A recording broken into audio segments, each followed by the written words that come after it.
मित्रों, मैं आपको बताना चाहता हूं कि लोक सेवा आयोग को लेकर के एक जो बड़ी कसमकस बातें चल रही हैं परीक्षा को लेकर, ख़ास तौर पे दो एग्ज़ाम को लेकर के कि यूपी पीसीएस और आरओ एआरओ कि क्या डेट टलेगी कि नहीं, इसके मत करना, सुनना पूरी बात, पूरी जानकारी आपको मैं बताऊंगा यहाँ पर। तो मित्र, ये दोनों एग्ज़ाम को लेकर के कवायदात चल रही हैं, बातें चल रही हैं, पर अभी कोई प्रामाणिक सूचनाएं अभी तक आ नहीं पाई हैं। फिर भी ये बातें लगभग तय होती जा रही हैं कि ये दोनों एग्ज़ाम क्या पोस्टपोन होगा कि नहीं, क्या मुकम्मल समय पे एग्ज़ाम को कराने में सक्षम होंगे कि नहीं। इन्हीं बातों पर चर्चा और विशेष मैं आपको जानकारी बताऊं। तो मित्र, बिल्कुल ध्यान दीजिएगा कि जिस तरह से लगातार भारत में कई एग्ज़ाम के लीक होने की खबरें थीं, आए दिन कई एग्ज़ाम लीक होते थे, विद्यार्थी बड़े सुदूर जा करके बेचारे निराश होकर लौटते थे जो वास्तविक प्रतियोगी छात्र थे। तो सरकार ने इस समस्या का निचोड़ निकालने के लिए एक अधिनियम बनाया जिसमें बिल्कुल नकल विहीन, है ना, और उसके लिए बहुत ही व्यवस्थित कानून बनाया। जो कानून या अधिनियम बना है वो इतना ज़्यादा ही उसके नियम कठोर हैं। उसमें बताया गया कि जैसे कि आपको 1 करोड़ रुपए का जुर्माना हो सकता है, अधिकतम आपको 10 साल सज़ा या उससे अगर ज़रूरत पड़ी तो ज़्यादा भी कर सकते हैं। ये सारे प्रावधान हैं। तो उस प्रावधान के तहत दूसरा सरकार ने तय क्या किया इस आयोग ने कि भाई यही नहीं मित्र, इसमें भी यह डिसाइड किया गया कि यह भी नहीं हो सकता कि इस एग्ज़ाम को जो अगर इस एग्ज़ाम का सेंटर बनाया जाए तो सेंटर जो है एग्ज़ाम का केवल और केवल गवर्नमेंट कॉलेज ही बनेंगे। और हमारे उत्तर प्रदेश में जितनी संख्या में लगभग यूपी पीसीएस में लोग फॉर्म आवेदन किए हैं, समथिंग 6 लाख के करीब कह सकते हैं आप।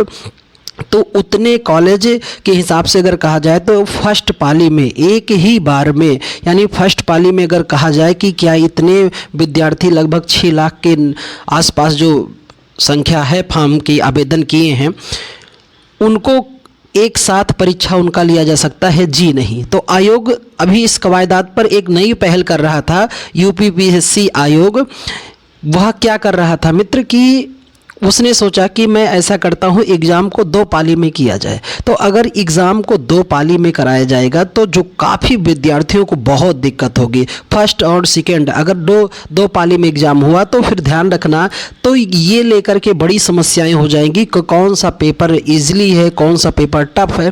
फिर कुल मिला के एक सामान्य सी प्रक्रिया इसमें आ जाती है और एंट्री कर जाएगी, जिसे हम कहते हैं नॉर्मलाइजेशन, सामान्यीकरण। इसको लेकर भी कवायदात चली। हमारे काफ़ी विद्यार्थी, काफ़ी सीनियर्स वहाँ पहुँचे लोक सेवा आयोग में। आयोग के अध्यक्ष साहब को आवेदन दिया गया, ईमेल किया गया, ट्विटर चलाया गया तमाम। तो उस बातों को लेकर के भी आयोग में विचार मंथन हुआ और संभवतः इस फैसले पे शायद आयोग आ पाया कि नहीं पाली, एक ही पाली में परीक्षा कराई जाए, जो भी है बहरहाल। लेकिन अभी मेन मुद्दे की बात यह है कि क्या परीक्षा की डेट 27 अक्टूबर रहेगी या डेट टलने वाली है। ये बड़ी जो अपडेट मैं आपको देने जा रहा हूँ ये है कि अभी तक बिल्कुल ये बातें केवल लोग ही कर रहे हैं, बता रहे हैं। जल्दी ही उम्मीद है कि 24 घंटे या 36 घंटे में आयोग अपडेट करे इस बात को लेकर के। अभी इसकी चर्चाएं चल रही हैं, शायद इस पे कुछ बड़ा बयान आए मुख्यमंत्री जी की तरफ से भी, पर यहाँ भी चल रहा है अभी बहरहाल आयोग में मंथन चल रहा है। पूरी तरह से कैलेंडर को अपडेट करना पड़ेगा और उम्मीद यही है क्योंकि जो अभी एग्ज़ाम के सेंटर की बात किया जाए इतने अभ्यर्थियों को के लिए, तो सरकारी कॉलेज में अभी इतनी स्पेस नहीं कि एक साथ इन बच्चों को बैठा के परीक्षा लिया जा सके। तो इसलिए आयोग ऐसा भी विचार कर रहा है कि एग्ज़ाम को वर्तमान हालात देखते हुए और विद्यार्थियों की जो बेहतर छात्र हैं उनकी स्थिति को देखते हुए शायद यह अभी आसार बन रहा है कि इसे क्या कर सकते, पोस्टपोन कर सकता है। पर ये मैं आपको पुनः बताना चाहता हूँ कि ये सब हम लोग केवल बता रहे हैं कि पोस्टपोन हो सकता है कि नहीं। अभी बिल्कुल ध्यान में रखना, नहीं भी हो सकता है, ये भी मान के चलना, हो भी सकता है, ये भी मान के चलना। मित्र देखो, तैयारी बंद नहीं करना। एक चीज़ तो मैं बहुत आपसे बता दूँ, जो बिल्कुल थोड़े सीरियस, जिन्हें कहा जाता है सीरियस छात्र कहा जाता है, देखो उनके लिए डेट चाहे पोस्टपोन हो या डेट वही रहे, उनकी ना तो तैयारी में कोई असर पड़ा है और ना वो कोई कमी किए हैं। वो लगातार लगे हैं और लगे रहेंगे और उन्हीं का रिजल्ट आएगा। आप डेट को सुन करके, पोस्टपोन सुन करके, या अब एग्ज़ाम का डेट फला चला गया, बिल्कुल इससे आपको भटकना नहीं है, अपने मंजिल के मार्ग को बदलना नहीं है। लगातार बने रहना है, तैयारी करते रहना है। जिस तरह विदा सीरियस होकर आप लगे थे मेरे दोस्त, वैसे ही लगे रहो। बिल्कुल विश्वास करो कि अगर मेहनत में थोड़ी भी कमी किया तो फिर इसके लिए हो सकता है कि आपके सामने कुछ चुनौतियां बड़ी हो जाएं। लेकिन मेरा अपना सुझाव है कि बिल्कुल नहीं, जिस तरह से मेहनत कर रहे थे और भी बढ़ा दो, स्पीड और भी बेहतर कर दो। परीक्षा देखो, आयोग का ये काम आयोग का है, कब डेट देगा, कब एग्ज़ाम कराएगा, ठीक है, पेपर कैसा बनाएगा, ये सब हम लोगों के हाथ में नहीं या आपके हाथ में नहीं भाई। आपके हाथ में जो उसको करो, आप जो कर सकते हो उसको करो। आयोग ने सिलेबस जारी किया है, उसके अकॉर्डिंग पढ़ाई करो। जब उसे डेट देगा, परीक्षा लेना होगा, लेगा।